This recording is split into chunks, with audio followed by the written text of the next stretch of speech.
আকাশবাণী কলকাতা গ্রামীণ সংবাদ পড়ছি নমামি বসুরুদ্র। মুখ্যমন্ত্রীর নির্দেশের পরই নিত্য প্রয়োজনীয় জিনিসের দাম নিয়ন্ত্রণে রাজ্যের বিভিন্ন জেলার বাজারে বাজারে টাস্কফোর্সের অভিযান শুরু হয়েছে। শিলিগুড়ির মাল্লাগুড়ির নিয়ন্ত্রিত বাজারে আজ টাস্কফোর্স অভিযান চালায়। এই বাজার থেকে দার্জিলিং, সিকিম ও শিলিগুড়ির ছোট বড় প্রায় 127টি বাজারে কাঁচা সবজি সরবরাহ হয়ে থাকে। প্রতিনিধিরা শাকসবজি ও মাছের দামের তালিকা সংগ্রহ করেন।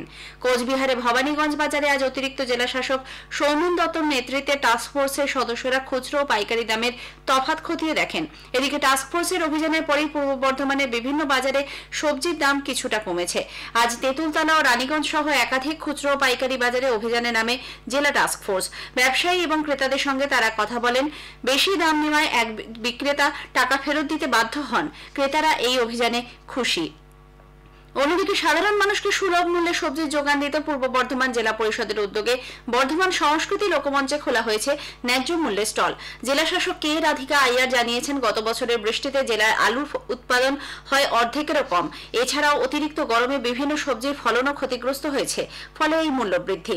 কেউ যাতে বেআইনিভাবে আনাজপাতি মজুত করতে না পারে সেদিকে কড়া নজর রাখা হচ্ছে। জেলা পরিষদের সভাধিপতি বলেন, বর্ধমান, কালনা, কাটোয়া, গড়শি সহ 6টি জায়গায় সুফল বাংলার মোবাইল ভ্যান চালু করা হয়েছে। বাঁকুড়ার মাচানতলা, চকবাজার, নতুনগঞ্জ সহ বিভিন্ন বাজারে পুলিশকে সঙ্গে নিয়ে আজ অভিযান চালানো হয়। আলু ও পেঁয়াজের আড়তদার ও বিক্রেতাদের সঙ্গে এ ব্যাপারে কথা বলেন আধিকারিকরা। উত্তর 24 পরগনার বসিরহাট, ব্যারাকপুর, মধ্যমগ্রাম ও সল্টলেকের সবজি বাজারগুলিতেও আজ অভিযান চালানো হয়। রাজ্যে 4 বিধানসভার উপনির্বাচনে 66.95% ভোট পড়েছে। এর মধ্যে সবচেয়ে বেশি ভোট পড়েছে রায়গঞ্জে, সেখানে ভোটের হার 71.99%। এরপরেই রানাঘাট দক্ষিণ, সেখানে ভোটের হার 70.56%। বাগদায় 68.44 এবং সব থেকে কম মানিকতলা কেন্দ্রে 54.98% ভোট পড়েছে বলে মুখ্য নির্বাচন আধিকারিক দপ্তর সূত্রে খবর। এদিকে রায়গঞ্জে গতকালের ভোটে শাসক দলের বিরুদ্ধে একাধিক বুথে চাপা ভোট, বুথ জ্যামের অভিযোগ তুলে আজ বাম কংগ্রেস জোটের নেতাকর্মীরা শহরের ঘড়িমোড়ে রাস্তা অবরোধ করে বিক্ষোভ দেখান।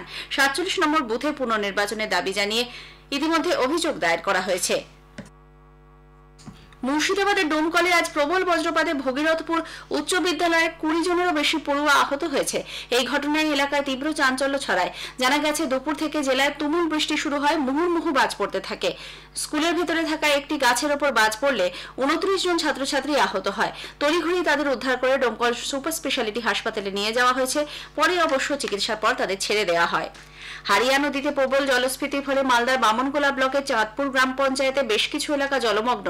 রাস্তা কেটে গ্রামে হুহু করে জল ঢোকায় বিস্তীর্ণ এলাকার কৃষি জমি জলের তলায় চলে গেছে।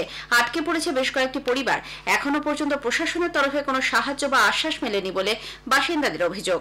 মালদা জেলায় ভাঙন এবং বন্যা পরিস্থিতি সামাল দিতে আজ জলপথ ও সেচ দপ্তরের আধিকারিক এবং প্রশাসনের সঙ্গে বৈঠক করলেন রাজ্যের সেচ দপ্তরের প্রতিমন্ত্রী সাবিনা ইয়াসমিন। জেলার বিভিন্ন এলাকায় নদী ভাঙন সমস্যা দ্রুত সামাল দেওয়া ছাড়াও ক্ষতিগ্রস্ত পরিবারগুলিকে কিভাবে সহযোগিতা করা যায় সে ব্যাপারে বৈঠকে আলোচনা হয়।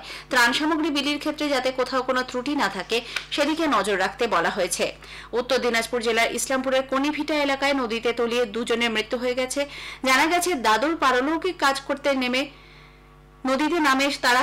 জল বেশি থাকায় তাদের তলিয়ে যাওয়ার উপক্রম হলে 4 জনকে কোনো মতে উদ্ধার করা হয়। সম্ভব হলেও তুলি এবং শুভম দাসকে বাঁচানো যায়নি। গ্রামীণ সংবাদ শেষ হলো।